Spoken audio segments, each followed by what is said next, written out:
every rational human being can agree this is not the way to do it.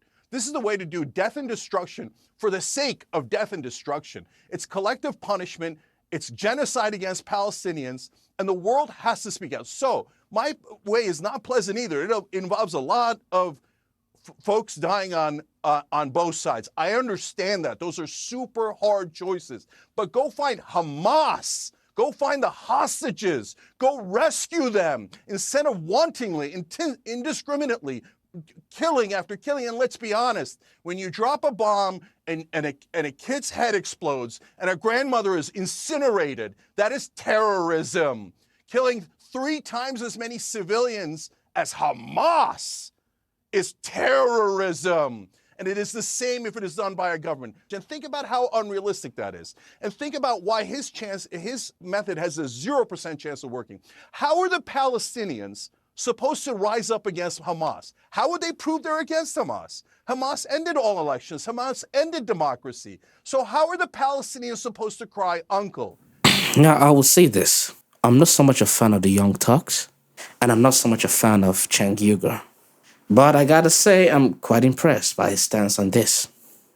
Now, I'm going to cover his arguments on a couple of videos because there's a lot to talk about, and they have to be given their own topics.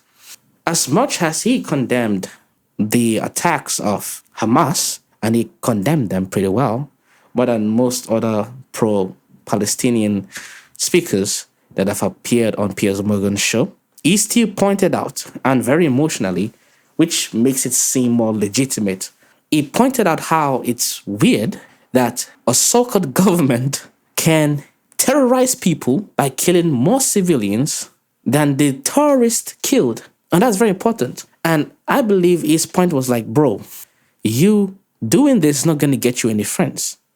Now, it was more emotional than that, but it was basically telling the Jewish government that this act is not really going to get you any friends. And I think what I really liked about this is that he said, how are the people of Palestine going to fight against Hamas, going to rise up against Hamas? Hamas was never really a democracy in the first place. Now, for the people, and I've seen a couple of people like this, for the people that say, hey, I don't really care about the civilians of the Palestinian Gaza, because if they wanted to, they would have risen up against Hamas and push them out of their own country. I'm like, you're talking out of your ass. And I think there's a big problem with people that haven't lived in a third world country or haven't lived under a dictatorship. Hamas are not Democrats. They're not democratic people. They would murder you in the most ruthless way. So you can even try to stand up against them, but remember, they have guns, they have weapons. You don't. Wasn't it recently that even the civilians of the Jewish state was asking to be armed, asking to be able to buy guns and stuff? It's pretty recent that that happened, right? And this is a democratic state. I mean, even in America, there's a lot of arguments against harming of civilians because people say, because there's all these shootouts and crazy people that take advantage of gun laws to decide to murder people. So knowing that, what makes you think that in a non-democratic, terrorist-run state, such as Gaza, that these people will let them even keep arms to rise up against them? This is the problem with the West. The West always thinks that everybody in the world has the American Constitution. They don't. Many people in the world have their own way of ruling, their own way of doing things.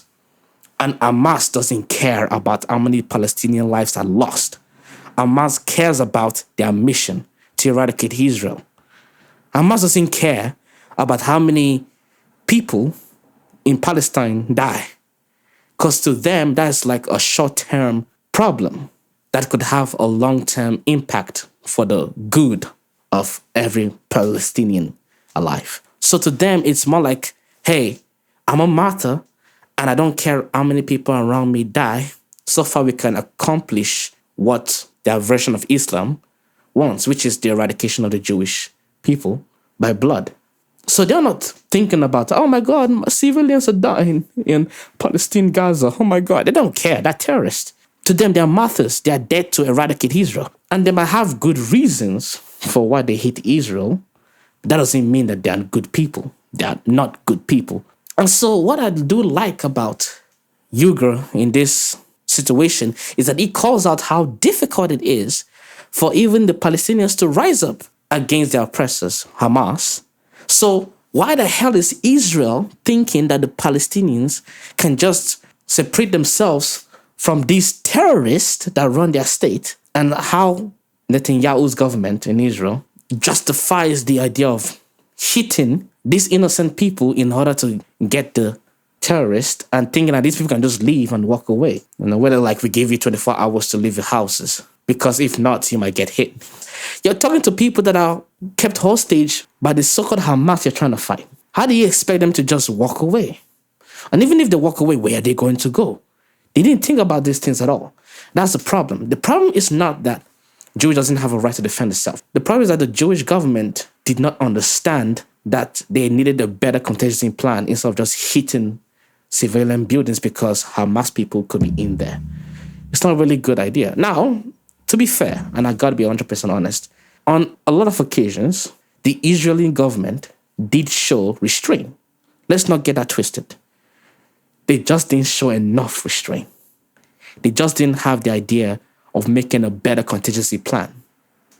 And so now they're turning everybody against them. Before, everybody was on the side of the Jews, right? Oh my God, yes, this is outrageous. How dare people kill Jews? And then the Jews decided to like smash Gaza with 6,000 missiles. People like, bruh, look at a bunch of dead people. At first it was like, oh, people are dying, it's kind of sad. Then people are like, but what the fuck are you guys doing? You're killing a bunch of innocent people. And so now it becomes a situation whereby the so-called heroes have become the villains, have become the aggressors. They're now purging populations for the sins of their oppressors. Doesn't make any sense. So, what are the solutions? Well, I have one crazy solution. I'm not really sure it's going to win. I'm not really sure it's going to work, but here's my crazy solution. Why don't the West and Israel utilize cargo ships, like heavily armed cargo ships, to go towards the area of Gaza, where Gaza meets the sea, the same area where these aircraft carriers of America are stationed for intervention if needed? Why don't they use cargo carriers as makeshift troop carriers to go and occupy those regions and only let in people from the Palestinian region come upon these cargo ships that are not armed and that aren't carrying any weapons? And so we can now take those people out of that danger zone, knowing that anybody left in there is going to be most likely a Hamas individual. I could take them to other parts of the Western-controlled countries temporarily as refugees. And then from there, screen them thoroughly to find out if any of those people that are unarmed are part of some kind of Islamic militia that belongs to either Hamas or Hezbollah. That seems to me like a solution. And I think it's going to cost a lot of money to do that. A lot of money to transfer people in the millions from that side to other areas, but it's very doable. There's no price on human life. So to me, that's an idea that the Jews could have thought up way before this situation ran out of control. But no, Netanyahu's government wants to show a sign of strength and force and don't fuck with us. And in return, they're killing a lot of Palestinians, turning the Palestinians against them and turning everybody on the side of the Palestinians, which automatically makes everybody also look at the Israeli government with a sad eye, like, what are you guys doing? You guys are not terrorists because you guys are doing what terrorists do. And so this plan is backfiring. So yeah, that's my take on this segment. I'm going to talk about other things that this guy said that I agree with, and maybe ones that I don't quite agree with on this issue, on this particular interview. All right, guys, thank you, and I will see you next time.